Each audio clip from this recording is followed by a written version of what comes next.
दोस्तों, बहुत बहुत स्वागत है आप सभी का बिहाइंड द स्टंप्स पे। मेरा नाम प्रभात है। तो एमसीसी ने अभी कुछ नए नियम लाए हैं। आप सभी को पता ही चल गया होगा कि वो नए नियम क्या हैं। तो मैं आपको आज इस वीडियो में वही सब कुछ बताने वाला हूं। तो दोस्तों, यहाँ पे देखें तो मैरीलेबॉन क्रिकेट क्लब एमसीसी ने नए नियम लाए हैं, जो कि अगर आप सोच रहे होगे आईसीसी है एमसीसी। देखिए, एमसीसी जो है वो रूल्स बनाता है, क्रिकेट के लॉज जो रूल्स होते हैं वह एमसीसी बनाता है, फिर आईसीसी उसे पास करता है। तो जब 2022 अक्टूबर का महीना, मतलब इसी साल में अक्टूबर से जब T20 विश्व कप शुरू होगा ना, तो आपको ये नियम भी दिखाई देंगे उस टूर्नामेंट में। तो यहाँ पे मैं आपको, चलिए, नियम तो ऐसे बहुत सारे लॉज आए हैं, तो यहाँ पे मैं आपको 4 नियम बताने वाला हूँ जिनमें हुए बदलाव, जो 4 नए आए हैं रूल्स। अब उसमें सबसे पहला रूल है नो क्रॉसिंग। अभी आईपीएल आने वाला है। इमेजिन कीजिए, मुंबई इंडियंस चेस कर रही है, आखिरी 6 गेंदों में 10 रन चाहिए। कप्तान रोहित शर्मा बहुत बढ़िया फॉर्म में दिख रहे हैं। एक स्ट्राइक पे वो है, दूसरे स्ट्राइक पे डैनियल सैम्स है। अब सपोज समझिए कि डैनियल सैम्स ने छक्के मारने का प्रयास किया, क्योंकि आखिरी ओवर में 10 रन चाहिए, तो बाउंड्री स्टैंड में तो गेंद पहुंचानी ही पड़ेगी। तो वहां पे उन्होंने छक्के मारने का प्रयास किया और खिलाड़ी ने कैच पकड़ लिया।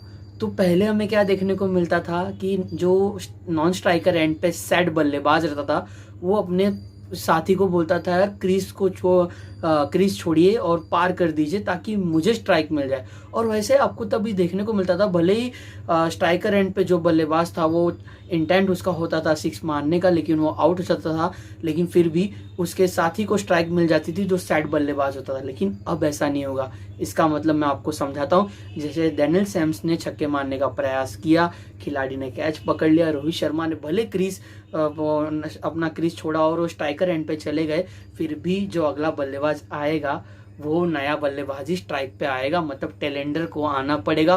और इसमें गेंदबाजों को बहुत एडवांटेज मिलेगा। मतलब अगर समझिए, जैसे कि अब आखिरी ओवर में अगर एक सेट बल्लेबाज को स्ट्राइक मिल जाए, तो फिर गेंदबाज भी टेंशन भरे माहौल में होता है कि यार विकेट मिल गई इसकी, उससे अच्छा क्लीन बोल्ड कर देता तो शायद कुछ और होता, तो फिर टेलेंडर आ जाता। लेकिन कैच आउट होने की वजह से भी फिर भी वही सेट बल्लेबाज चला गया। तो यहाँ पे भी थोड़ा सा नियम में बदलाव हो गया है, मतलब गेंदबाज के फेवर में ये नियम गया है। और मुझे ये नियम बहुत पसंद भी आया है, क्योंकि T20 जैसे फॉर्मेट में वहाँ पे गेंदबाजों के साथ बहुत नाइंसाफी होती है। तो अगर आखिरी के ओवर्स में जब विकेट भी कम होगी, चेजिंग करने वाली टीम के पास एक सेट बल्लेबाज, रोहित शर्मा जैसा बल्लेबाज भी होगा, भले उसका साथी कैच आउट भी हो गया, तो भी हिटमैन को क्रीज पे बैटिंग करने का मौका नहीं मिलेगा, तो उन्हें फिर नए बल्लेबाज को जाने को मिलेगा। मतलब पहला नियम मेरा ये था। दूसरा नियम दोस्तों ये है जजिंग वाइड।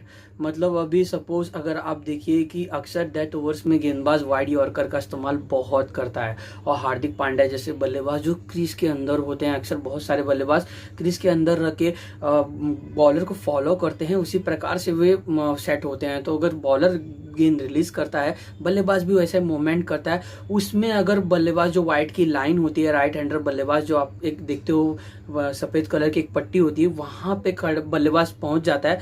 और वहां पे जाने के बाद अगर गेंदबाज ने थोड़ी सी गेंद को बाहर कर दी, तो अंपायर के पास ये ऑप्शन होगा। अंपायर तब ये सोच के बता सकता है कि क्या बल्लेबाज के पाले में वो गेंद थी, भले वो वाइड के बाहर थी, तो तभी वहां पे ना बल्लेबाज उस गेंद को वाइड नहीं देगा, उसे डॉट बॉल दे देगा, मतलब उसे बॉल घोषित कर देगा, उसे फेयर डिलीवरी कही जाएगी, वाइड डिलीवरी नहीं कही जाएगी। तो अंपायर के पास ये राइट है। तो यहाँ पे अगर ऑफ साइड ऑफ स्टंप के अगर गेंदबाज वाइड यॉर्कर का प्रयास कर रहे, बल्लेबाज ने जो करंट पोजीशन बल्लेबाज की होती है वो भी अंपायर नोटिस करेगा। फिर उसके बाद जब वो बॉल रिलीज कर देगा, फिर बैट्समैन कहाँ जाके रुक रहा है वहां पे भी देखा जाएगा। और फिर अंपायर के पास ऑप्शन होगा कि क्या इस गेंद को बल्लेबाज मार सकता है, उसके अगर पाले में है, अगर वो फिर भी बॉल को छोड़ रहा है, इसका मतलब वो गेंद वाइड नहीं कहलाई जाएगी। तो ये दूसरा नियम एक और आया है। तो ये भी थोड़ा नियम गेंदबाजों के पक्ष में जा रहा है। तीसरे नियम की बात करें यहाँ पे दोस्तों, तो तीसरा नियम ये है कि नॉन स्ट्राइकर रनआउट, यानी कि मानकड़ विकेट। जो आपने अभी देखा था अश्विन, जॉस बटलर, तो ऐसे बहुत सारे किस्से हुए हैं। तो यहाँ पे अब इसको मान्यता दी गई, मतलब सीधा इसे अब रनआउट घोषित कर दिया गया है, जो कि स्पिरिट ऑफ क्रिकेट के लिए बहुत कर रहे थे कि क्रिकेट जो है एक बहुत बढ़िया गेम है, तो इसमें ये जेंटलमैन का गेम है, स्पोर्ट्समैन स्पिरिट है। तो यहाँ पे ये जो नियम है ये सही नहीं है, मानकर विकेट नहीं देना चाहिए। तो यहाँ पे अंपायर ने यहाँ पे नियम ऐसे एमसीसी ने ये ला दिया है कि अब यहाँ से अगर गेंदबाज नॉन स्ट्राइकर एंड का बल्लेबाज अगर क्रीज के बाहर है और गेंदबाज ने अगर वैसा ही कुछ वापस कर दिया, रनआउट कर दिया, तो फिर उसे रनआउट कहा जाएगा, मांग विकेट नहीं, तो उसे रनआउट के लॉ में ला दिया गया, तो सीधा उसे रनआउट घोषित कर दिया जाएगा। आखिरी नियम है सलाइवा। दोस्तों सलाइवा जो आप देखते हो टेस्ट क्रिकेट, अक्सर टेस्ट क्रिकेट जब फॉर्मेट होता है जहाँ पे गेंद जब नई होती है ना तो बहुत मजा आता है। कुछ नहीं होता है, सारे खिलाड़ी फील्ड पे रहते हैं, लेकिन जैसे जैसे गेंद थोड़ी सी जूनी होती है ना तो उससे फिर क्या करते हैं, सलाइवा जो होते हैं पहले थूक का इस्तेमाल करते थे, मिंट हो गया या फिर कोई च्युइंगम खा रहा होता है खिलाड़ी तो उसे शाइन करने के लिए थूक का इस्तेमाल करता है, जिसकी वजह से गेंद अच्छे तरीके से शाइन होती है। लेकिन कोविड-19 पैंडेमिक की वजह से पिछले 2 सालों से आईसीसी एमसीसी ने नया नियम लाया है कि अब सलाइवा का इस्तेमाल आप नहीं कर सकते। मतलब अगर आपको गेंद को तैयार करना है तो आप पसीने से तैयार कर सकते हो, थूक से तैयार नहीं कर सकते। तो यहाँ पे अब एक और एमसीसी ने नियम लाया कि सलाइवा अब आपको तो नहीं दिखेगा, जो बैन ऑलरेडी हो चुका है, लेकिन अक्टूबर से ये प्रस्ताव यहाँ पे अब दिया है एमसीसी ने। आईसीसी से अब देखते हैं क्या करेगा। अब यहाँ पे आपको सलाइवा तब नहीं दिखेगा क्योंकि 2 साल से क्रिकेट में वही स्विंग हो रही है, सब कुछ ओवरऑल वही परफेक्शन तरीके से हो रहा है। थोड़ा सा रिवर्स स्विंग में अगर मैं कहूँ तो थोड़ा मुझे ऐसा दिख रहा है, क्योंकि पहले गेंद रिवर्स स्विंग बहुत अच्छे तरीके से होती थी क्योंकि तभी थूक का इस्तेमाल होता था, तभी शाइन करने के लिए मिंट हो गया, च्युइंगम हो गया, वैसे चीज़ें होती थी। लेकिन अब यहाँ पे आपको सिर्फ पसीने से गेंद को शाइन करना पड़ता है, आप अपने ट्राउजर से गेंद को घसते हैं।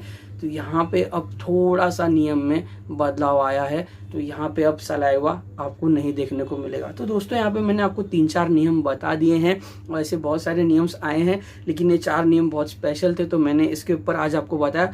तो दोस्तों यहीं पे मैं इस वीडियो को अभी समाप्त करता हूँ। बहुत बहुत धन्यवाद आपका इस वीडियो को देखने के लिए। तो वीडियो पसंद आया होगा तो प्लीज़ लाइक कर दीजिए, इस वीडियो को जरूर लाइक कीजिए, वीडियो को अपने दोस्तों के साथ शेयर भी कीजिए और बिहाइंड द स्टंप्स यानी कि प्रभात राजनारायण मेरे इस यूट्यूब चैनल को सब्सक्राइब करना मत भूलिए। प्लीज़ सब्सक्राइब कीजिए, इस वीडियो को शेयर भी कीजिए और लाइक बटन पर क्लिक कर दीजिए दोस्तों। जय Hind, thank you so much.